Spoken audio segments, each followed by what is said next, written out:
The last panel of the day of the conference. Is the transgender bill a promise? Definitely no. Strategies for future. My friends Bittu and Vivek have spoken about the technical and the legal languages. I speak the social language. Talking about all the 5 panels since yesterday, conceptualizing the whole issue about. Jaina, have you been assessed your gender by doctors, psychiatrists, and psychologists? No? Mix, what about you? Have your gender been assessed by a psychiatrist or psychologist?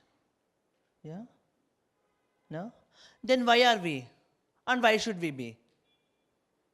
I think it's a clear indication for discrimination where state is showing against certain communities who are being rejected, oppressed, excluded in the so-called largest democracy in the world. I question that. And everything can't be made a lawyer. We think beyond law sometimes. Why always law should conflict my personality or my identity is concerned? And we know how the state is talking about shrinking the spaces of people's identity and democracy. And there are several examples to give. But one example about when a religion practices a certain culture of talaq, especially in context to Islam, and why should the state intervene in its whole stupid politics of communalism in that way? And always the whole issue of death penalty, where the state has power to kill certain communities, and it is deciding, where I take a strong objection. And assuming the whole context of transgender or asexuals, which is untrue, and I am also a sexual being. The whole discourse about the transgender rights and the law, the transgender and the law, whole discussion when it took place, when this National Legal Services Authority came to an existence, talking and doing a survey, doing seminars across the nation. I think the active states was more than 6 to 8 states. In that way, Karnataka was also one of the progressive states which has seen the whole issue of socio-political, economical, and the cultural and the medical status of the transgender communities are concerned. We need to thank Justice Altamas Kabir and Justice Manjula Chellu, who took the lead and the initiative in the judiciary to speak about the rights of transgender, like in all aspects. It's always a battle between the social and the legal status or the legal movement. I have bifurcated many agendas for future what we are going to do as a movement with support of CLPR and other human rights activists and other institutions are concerned. The wide discrimination between the upper class, middle class, and the working class section is one side. But the upper class is dominating, the so-called upper class transgender people or the so-called, the human community is dominating against the working class transgender community. I quote, it is a sort of thinking in the context of right-wing perspective. I know domination has been entertained here. And the whole issue of demonetization. I don't support an unprepared demonetization, and which is directly effective to the poor section and the weaker section of this whole society, where the state is transphobic, it is illiterate, it is uneducated about the issue of diversity of understanding, the whole agenda of transgender community itself, and so phobic for not speaking the 3-letter, one beautiful word that sex, penis, vagina, intersex, fail to understand the diversity of identities existing within the community. And it's also so totally, state is unprepared to deal with the issue of transgender. Then my question is why should we have the bill? Let's have a transgender policy. But then the so-called national movement took an objection for this and said, no, we want the bill. I think Donna is here. The women's movement fought for more than 35 years to speak about the sexual assault law, the bill. First we had the policy. I think experiencing the whole issue of child rights, women's rights, and the youth rights are concerned, how do we take up the agenda of this whole bill? But I have no support for the present transgender bill, and we don't have other option to do it because it's a state. And the other agenda of the communities are concerned, the transgender sex workers community. The demand is to legalize sex work. You legalize or you decriminalize, that is secondary. That's a whole debate happening across the nation within the movements of sex workers and the women's movement are concerned. That's another agenda. I think all these issues are coming before the law or under the law. We have to fight. So how are we going to fight? So we are going to fight through litigations. When there is a lack of access to housing, education, employment, marriage, inheritance, adoption, etc., that's one agenda. I am facing discrimination not because of my caste. Caste can't be seen in a person. I can't go and lift a person what you are born with. The discrimination because you're facing of your appearance, that's gender identity is concerned. When I'm facing the discrimination because of my gender identity, how do I compromise?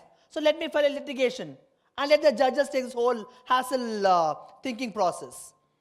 I think these are the clear indications that we are going to fight in further for the future of the welfare of community to live with a dignified life. Right to mobility has been totally curbed. The stupid 36 Karnataka Police Act. Bhajapa was ruling the state and it said when it passed the amendment, being a transgender is fine. Right to mobility is curbed. You can't have sex. That's against the order of nature. I don't know what is nature, what is order of the nature. And talking about all the stupid, insensitive words has been affected the whole movement. And that has been definitely addressed. Talking about the whole so-called transgender protection rights bill, the transgender policy is concerned, the transgender commission is concerned, and the bill speaks about directly that the community should come under the law enforcement agency. I don't know why. Why should the community come under the law enforcement agency? I don't want to be monitored by the state. I have a right to choose what I belong to, and this is my identity, and this is my existence. The Center for Law and Policy Research is advocating on the rights of transgender, and my advocate is Jaina Kotari, who is also dealing on the Section 377, myself, Suman's petition, and one more person. So we discussed the NALSA, the National Legal Service Authority, has given all privilege. Being a trans, that's absolutely fine. Even though we have some sort of loopholes in the judgment itself, here my right to privacy is totally violated. So how do I speak about in context of the so-called constitutional language? Right to politics and political participation and more participation in all sector. No ignorance in any sector. The 2014 April 15 judgment is NALSA said the transgender section has to be included under the backward classes category. The movement got split. No, we are not the backward classes. We are the caste minorities and we are the upper class elite, etc. Which is a good dialogue happened across the nation. And the court clarified the lesbian, gay, bisexual are not being included under this entire judgment, and also said the backward class is something that you are socially, economically, culturally, you are backward. I think somewhere as a movement, we have failed to have a dialogue with other so-called backward classes minorities. Because other backward classes minorities have taken objection, including transgender under the present existing backward classes category, we will not accept transgender community. I'm not saying those minorities are against us or transphobic. I think we have failed to have a dialogue with other movements are concerned, and that's our future. The privileged, the dominant class of certain section has been dominating the movement, especially the working class section. I don't want to compromise. Let our people take the power. Make the power decentralized. Let our people come to power and experience it, what exactly we are and why are we standing for. I want to be a woman. Though the woman, the men are still again the stereotypical boxes we are making, I am more comfortable to be a woman rather than so-called classifying us as class 1, class 2, class 3. I don't accept this class 1, class 2, class 3. I am a human being first and I want to be as a woman in that way. The World Health Organization made its statement very clearly, I think in 1960s, I hope, right? 70 something. Before that, the community was existing. Before that, the community was existing and we were saying that we are women and we are man. That's it.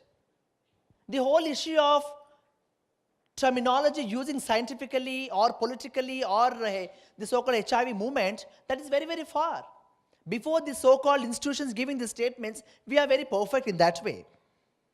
And the whole issue that I'm going to speak now is about the family acceptance, the education, the employment, the old age shelter, the short stay home, the health, the livelihood, and the practice to religious performs, or the police violence. How do you address as a community? That is the basic need that you want to see, that as a person you want to live in that so-called big society. But each and every time I can't go and knock the door of judiciary. Suppose if I'm raped or abused, I can't go and place my affidavit to the judge. Honorable judge, this is my affidavit. I'm a woman. I've been raped. So that has to be assessed through an affidavit process. How fair is this? And what gender we are speaking about? I think for each and every process, it has its limitations, and I don't want to always keep on certifying my gender based on paper. I think we should talk about an inclusive manner. How do we have a social dialogue and debate on the issues concerned about transgender section? I stand for repeal section 377. I also talk about the criminal laws. How fair is this, yeah? 21st century, we are criminals before the state. Oh my dear. Someone can come and kill you, they can harass you, they can abuse you, can do whatever they want. But how do you address the issue of criminalization? Though the Supreme Court judgment has given, judgment is not the final authority. Still we are facing that so-called child kidnapping, eviction, violence of partner, violence from police. So how do you address the larger society? The governments have not understood.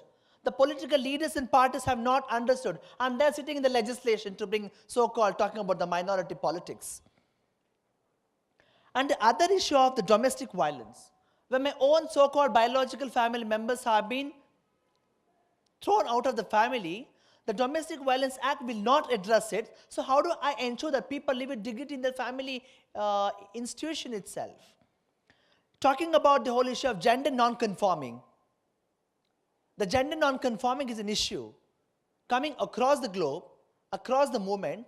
I think we have failed to understand what exactly gender non-conforming means to all of us. I totally endorse what Bitu said. When a transgender woman who is not born biologically female, who has been raped, there is 2 years of, what is that? Jail sentence na martare. When a cis woman who is born biologically female has 7 years of sentence. Adu, how fair is that?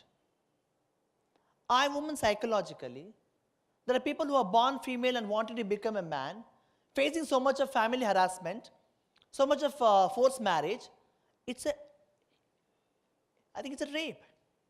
You can't compromise the agenda based on your identity or sex is concerned.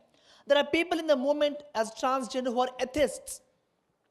If you are a person, you can't only belong to Christianity, Islam, or Jainism, Buddhism, or Hindutva, or Hinduism.